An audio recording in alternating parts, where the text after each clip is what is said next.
A long time ago, when the animals could still understand one another, there was just darkness, darkness, darkness everywhere.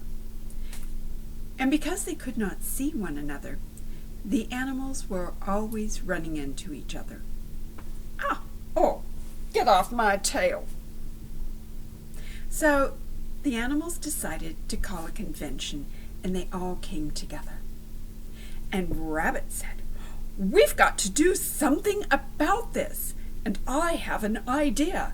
You see, when there's a storm, I see a crack in the sky, and there's light in back of it. That's what we need, light.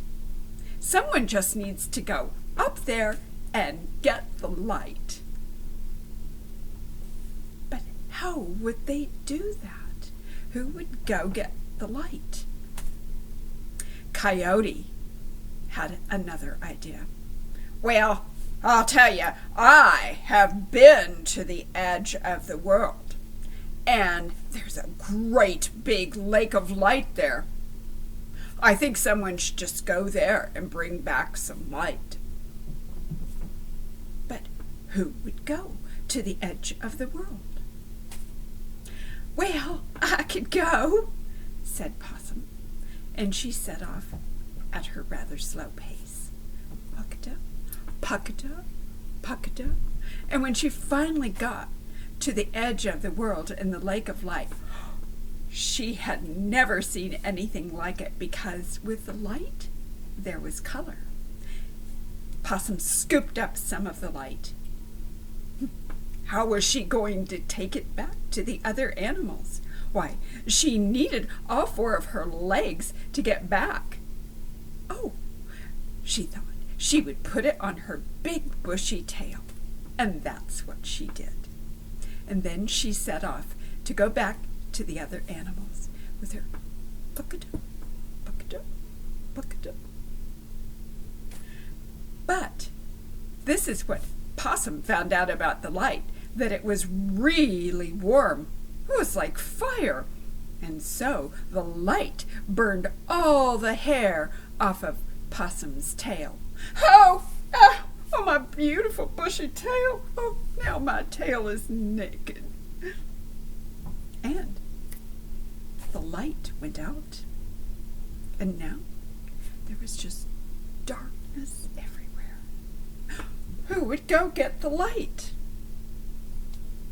"Well, I'll go," said Buzzard. "I got these big, strong wings." And so Buzzard started flapping his big, strong wings. Flap, flap, flap.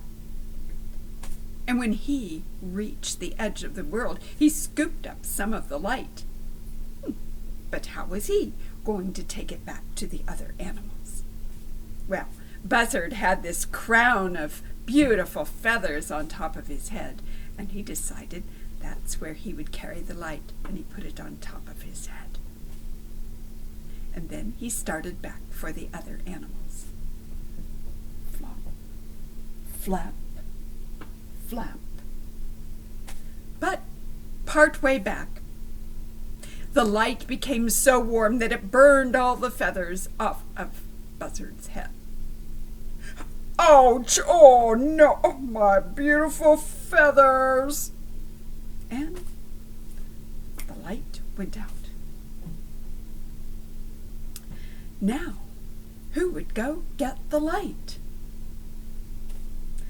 Because now there was just darkness again. "I'll go." Who said that? Can't see who's talking, it's dark. It was me, Grandmother Spider.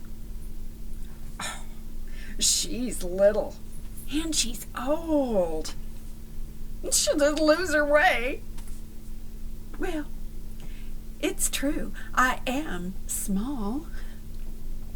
Yes, I am old. But what's the harm in letting me try? So Grandmother Spider made preparations for her journey to the edge of the world. She took some mud and she put that on her back. Then she spun a strand of spider silk all the way from where the animals were to the edge of the world. When Grandmother Spider gathered up the light from the lake of light, she wrapped it up in that mud that she had. Then she followed that strand of spider silk all the way back to where the other animals were. When she got back to the animals, she discovered that the warmth from the light had baked the mud into the very first pottery bowl. She dumped out the contents of the bowl onto a pile of logs, and when they had burned down to embers, she scooped them up and carried her pot up to the highest mountain, and then flung the contents of her pot up into the sky. And the biggest ember became the sun, and the smaller ember became the moon. And all the little sparks from the fire became the stars in the sky. And from that time on, Possum has had a bare tail. Buzzard's head is bald and red. Grandmother Spider's webs are shaped like the rays of the sun. And, oh yes, there is light. So that is a Native American folk tale, the Cherokee version of Grandmother Spider Brings the Light. Now, in Native American folklore, Grandmother Spider often gives men useful gifts. And to the people, she has given light and pottery bowls. She's taught the people how to spin and to weave. Now for our next story. I want to go to the other side of the world, to Africa. This is a story from the Bantu people that I really like. It tells us that no matter how different we might look, if we try hard enough, we can find something that we have in common. This is why Crocodile does not eat hen. Every day, Hen came to the riverbank looking for food. And one day, Crocodile poked his big head up and opened his mouth wide to eat Hen. But Hen begged, "Brother, please, do not eat me." Crocodile was very confused because Hen was not afraid of him. Snap! He closed his mouth. And then he thought, "Well, she has tricked me. Why, she is not one of my family." And he decided that the next time he saw Hen, he would gobble her right down. The next day, Hen came to the riverbank looking for food. And Crocodile again poked his big head up out of the water and said, "Today, Hen, I will eat you." And he opened his mouth wide. But once again, Hen pleaded, "Oh, brother, please, do not eat me." The surprised Crocodile again snapped his mouth closed. He was very angry with himself, though. He thought, "Oh, she is not one of my family. Oh, she lives on land. I live in the water." And he decided he would go look for Hen, and when he found her, he would eat her. And so Crocodile climbed out of the river, and walking through the woods, he met his good friend, Lizard. And Lizard said, "Oh, Crocodile, what are you up to today?"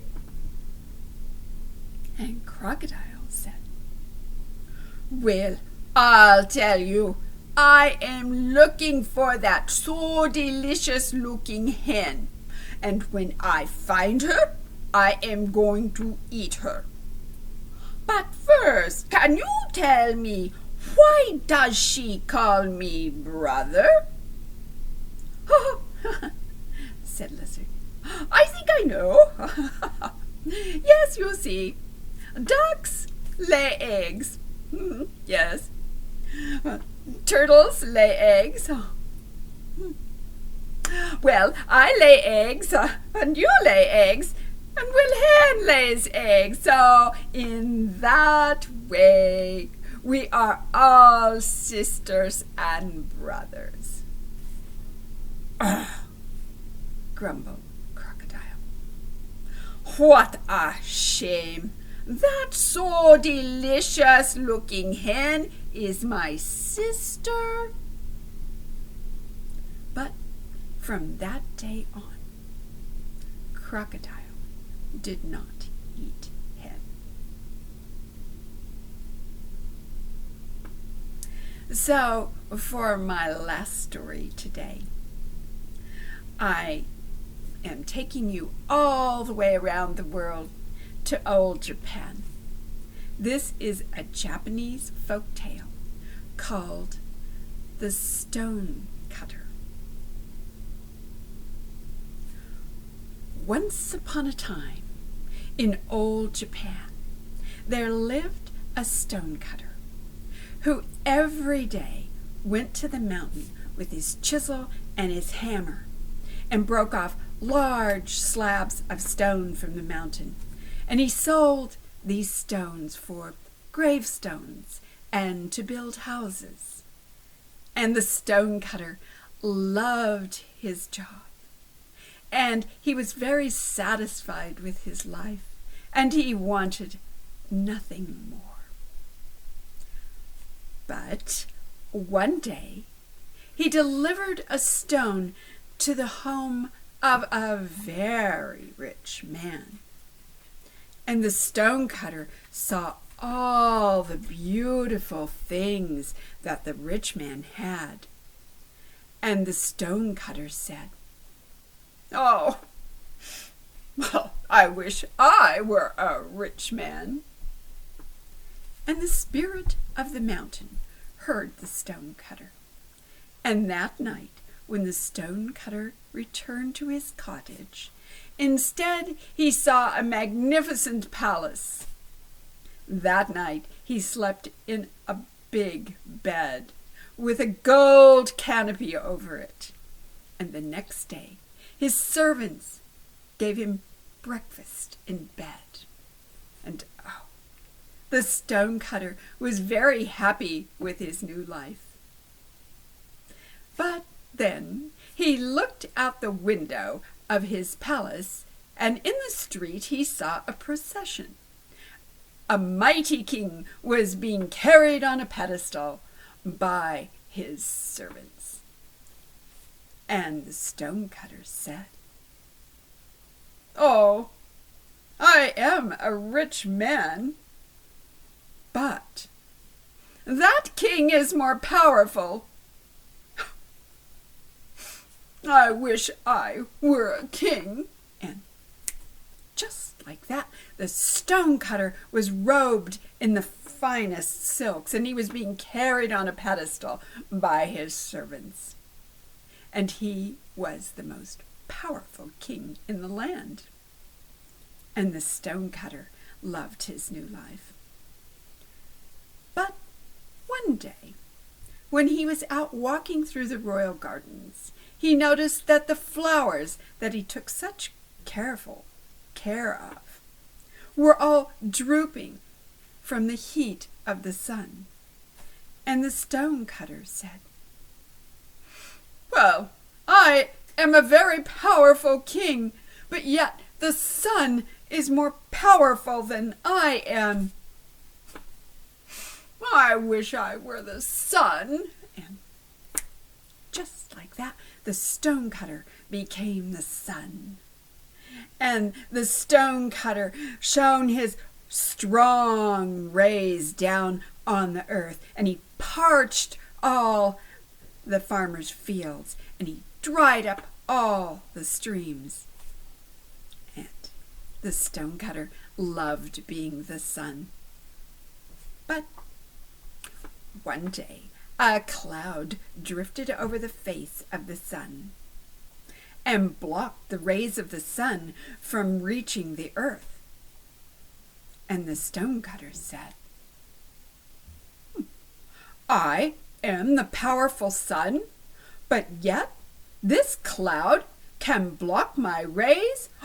The cloud is more powerful than the sun. I wish I were the cloud. And just like that, the stonecutter became the cloud. And the cloud shielded the earth from the strong rays of the sun.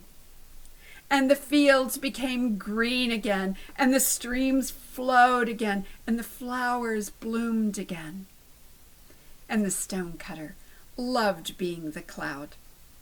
And he was so overcome with his new power that he began to rain and rain and rain. And it washed away all of the villages and all of the houses. Everything was destroyed except for the mountain. And the stonecutter looked and said, How can this be? I am the powerful cloud, but yet the mountain is more powerful than I am? Oh, I wish I were the mountain. And just like that, the stonecutter became the mountain. And the mountain was able to withstand the strong rays of the sun and the destroying rains of the cloud. And the stonecutter liked being the mountain.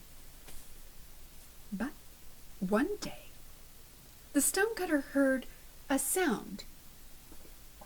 Down at the foot of the mountain, the stonecutter saw a man with his chisel and his hammer breaking off big slabs of stone. And when a big stone fell away from the mountain gave a shudder. And the stonecutter said, Oh, perhaps it is the man who is the most powerful of all. Bebo Ben, my stories end.